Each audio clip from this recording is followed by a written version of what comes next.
Hey everybody, Rob Smith, Almond Glen Owners Association. I'm one of the members of the board of directors of the current serving president for the Almond Glen Owners Association. Today is May the 6th, 2020, and I'm at the pool. As you can see, the furniture is still put away and things kind of look the way they would during the off season here. I'm gonna walk over here so you can get a look at the pool itself though, if you've not been up here in a while. So I'll just turn the camera around to make it easy. As you can see, the water is pretty clear. I mean, actually, the water is extremely clear. The bottom probably could use a quick wash down right now, just to kind of vacuum it out or whatever, and get everything. But we're looking good. The pool itself chemically is ready, and so I guess that's the first thing I can start with. So obviously, things are different this year because everything is different currently this year. 2020 is going to be yet another interesting one. Every time I think that we're going to have this will be the year that things aren't so challenging for the board. So we got a couple things going on with the pool.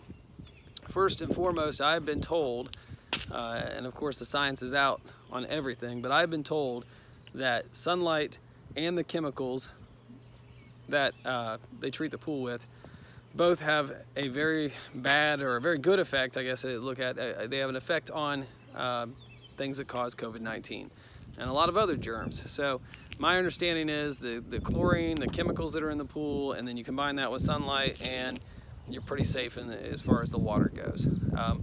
Now I say that on the front end with the caveat of you're gonna have to make your own decisions as you go through the next year here. At some point we will be able to open up the pool. Right now DHEC is telling us we can't open up the pool. We're still under the governor's orders. Whether you agree with the lockdowns, the shutdowns, and all that kind of stuff, and what the government has told us we can and can't do, they do have the ability to restrict things like pool permits and that kind of thing. So right now they do have us all across the state. They're saying you can't open pools up. But that's not such a big deal right now. May 16th is our actual set date. I've had several people ask me, when does a pool open? We are contracted to open up May 16th this year. Now last year, we tried opening the pool up early and seeing where that went. The weather was really nice last year, and that was our plan. Now, fortunately, this year, I planned to open the pool a little later because what I noticed was we use the pool more in the fall for a little bit longer than we do in the spring early. More people come out in the late part of the fall at the end of the pool season and wish that the pool would go longer. So that's a plan. Now, because of everything that's going on, I don't have a closing date. I don't have an official opening date. But our original planned date to open was May 16th. So we've still got some time before our planned opening date. And hopefully the state will open up. As we've gone into these voluntary restrictions, our state's been a little more lax with some of the openings. They close a little later and we're opening a little faster. So what does that mean though as far as how the pool operate? I don't know. And that's part of what we're looking for. We got a new pool management company. They're going to be taking care of our pool management this year. And they are currently trying to get with DHEC and get some guidelines as to, once we do open up, what's that going to look like? Are we going to be required to have some sort of reduced capacity? Are we going to be required to have social distancing guidelines in effect? Or are we going to just have social distancing as a voluntary thing? And of course, then we're going to run into the how do we do it as a pool company or as an HOA. So the reason all this furniture is sitting here, we've got 2 or 3 things really going on. So first of all, we've got mixed mass furniture. I know we're all pretty well aware of that. That's because Tanya Garrissey, who passed away, I want to say a year and a half ago, Tanya found a great deal on some of this furniture that was being sold by a sorry for the squinting, but the sun, obviously my eyes. There was an apartment complex who was selling their old pool furniture, and this stuff is extremely expensive when you first buy it. So getting it for $500 for all the furniture that we got was a great deal. Now, we did that knowing that for the most part, and I'll use this one as an example, this furniture is older and more worn out and all that kind of stuff. You know, you can see the plastic has a lot of, and it's fine, it's clean. This has all been recently pressure washed and cleaned, but it's breaking down, and that's just what happens to plastic over time. So it's much cheaper though to take your old pool furniture and go have it restrapped with new strapping that goes across, and you can have it strapped so that it looks like this, or you can have it strapped so it looks like this, or you can do all kinds of things with it. So it's cheaper to take your old pool furniture and refurb it than it is to go out and buy new pool furniture. I can't even speak. So with getting this stuff for $500, what we knew that would result in is a whole bunch of pool furniture that we could refurb at some point in the future. And we've had a whole lot of different things going on this year. We've got different projects in effect. We've got a very expensive project going on at the townhomes right now. These are all things that are planned into our budget, but they're a lot of expenses at one time. When you start spending money, you start seeing money go out the door. You're trying to manage, like, okay, we need to keep a certain amount of money in a certain amount of places. We did some stuff with money this year where we put money into a CD. I believe it was a 9-month CD that would mature out, and it was going to make us about $5,000, $4,000 to $5,000 in interest, and that's still there. That'll come out. When that does, we'll have that, and we'll probably look at doing some more investments like that in CDs in the future, and that helps pay for different projects like this. But so right now we got to pick and choose our furniture because we've not had it restrapped yet. So we got to make sure we got pool furniture that will hold up, and that's obviously going to make things look, in my opinion, it doesn't look as nice. I like the pool furniture to all match. I like the pool furniture obviously to be new, but I like it to all look the same. And I was hoping this year would be the year we'd be able to put out newly strapped pool furniture. But we're working on a shed to go up here. The planned idea, Eric Barnes on the board, that guy's been putting in a lot of extra time this year with the board. So this particular area here, the plan is to concrete an area here, move the fence slightly, and put a shed here. It doesn't sound like it would be that hard, but I'll tell you what a disaster that's been. So I think we decided, originally we looked at a 10 by 10 shed, then we looked at going with, we thought, well, let's go bigger.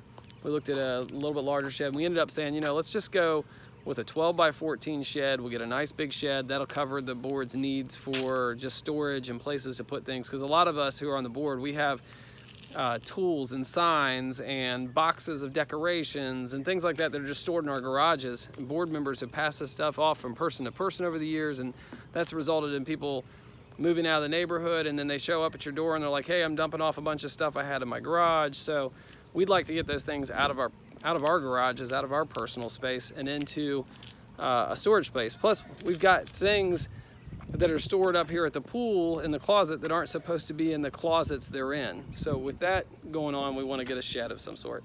Unfortunately, a 12 by 14 shed is required way more as far as codes and getting things checked out than we ever thought it would be. We had to provide engineering specs. The company who builds the shed, they don't have engineering specs.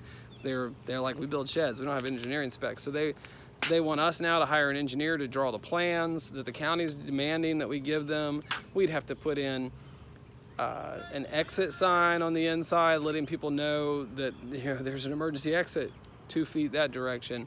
We'd have to put up a handicap rail and ramp or whatever. So there's just all these things that have made it to the point where you can't even put a shed in without just so much government tape to go through. So trying to work that out. We may end up just having to go with a smaller shed.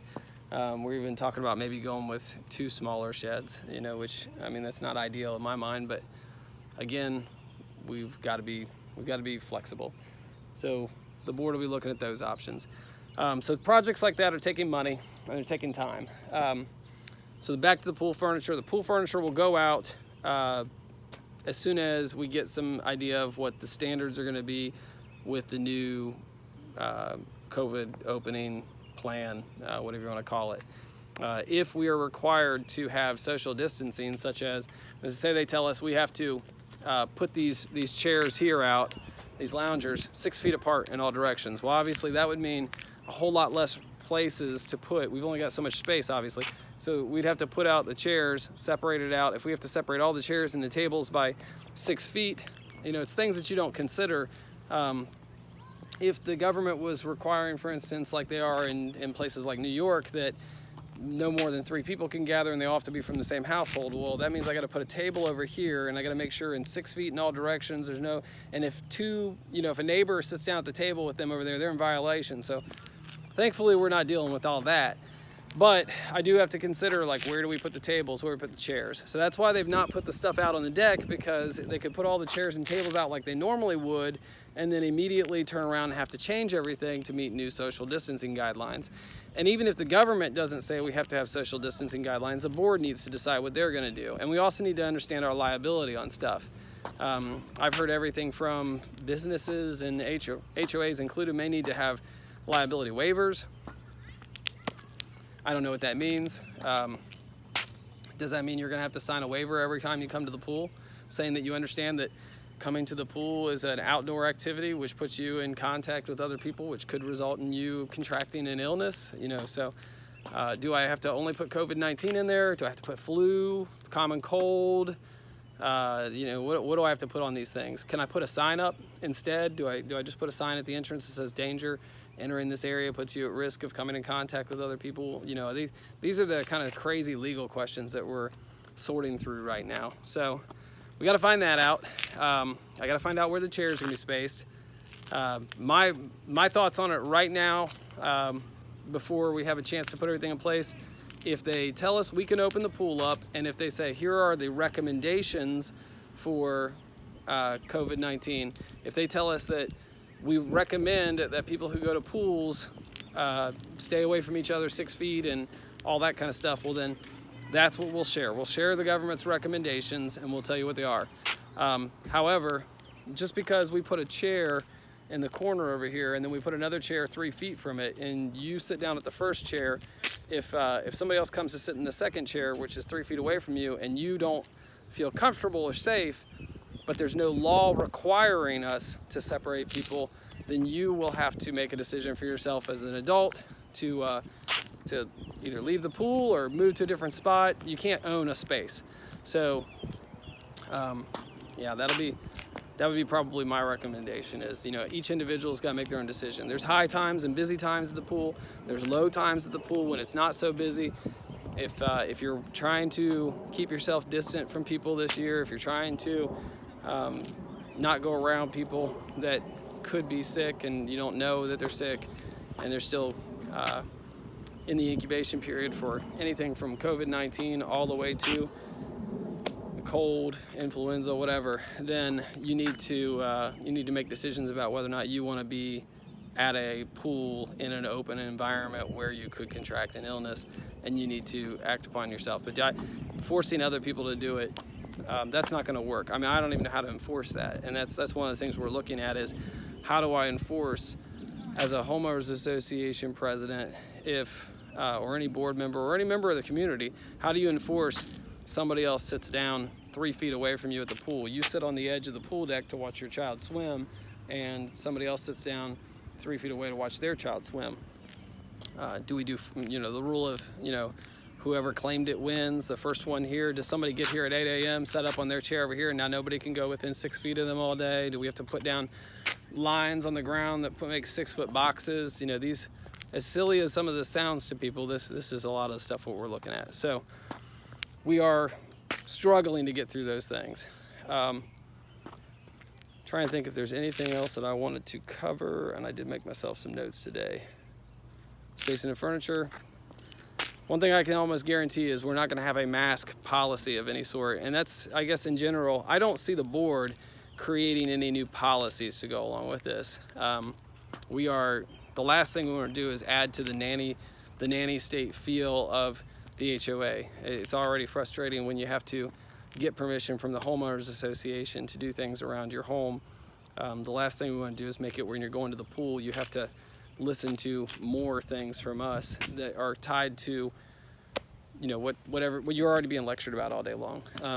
We have certain rules we put in place at the pool that are for people's safety, but I don't see us adding rules to the pool based around COVID-19 unless we are advised we need to by lawyers. And then again, as I said before, I don't know how to enforce some of these rules if they were rules. So May 16th is the planned opening date. We're trying to stay on track with that, but we're not sure yet, so I can't guarantee it, and we'll give you more information as we go through.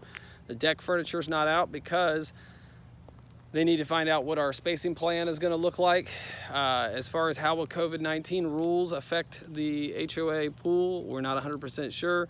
Will we be enforcing social distancing? Most likely not. Not as an HOA, at least. That's going to be an individual thing. That's pretty much it. I know it was a long video and a little bit of rambling along there, but hopefully there's a lot of good information. If you have any questions, please email us or message us, or I'm going to post this to our normal social media links. Message us through those if you need to. Thanks, and take care.